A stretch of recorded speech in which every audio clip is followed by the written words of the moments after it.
Welcome, here I've got Samsung Galaxy A51 and I'm gonna show you how to turn on and off the camera watermark at this device. So let's start by tapping on the camera button to open it, and for now we are on standard photo mode. From here let's go to the left corner button to open the advanced camera settings. Now we have to slide a little bit down to the useful features category, and at the last position now we can see the watermark option. So by using the button from the right we can easily turn it on and turn it off as we need.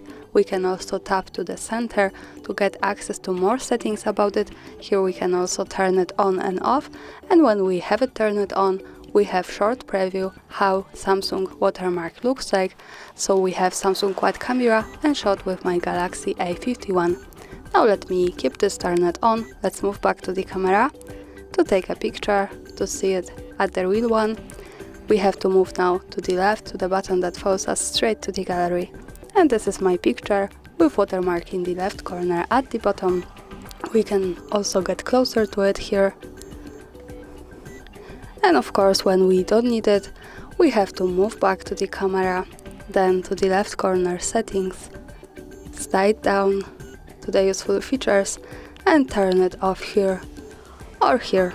And that's all, thanks for watching, subscribe our channel and leave the thumbs up.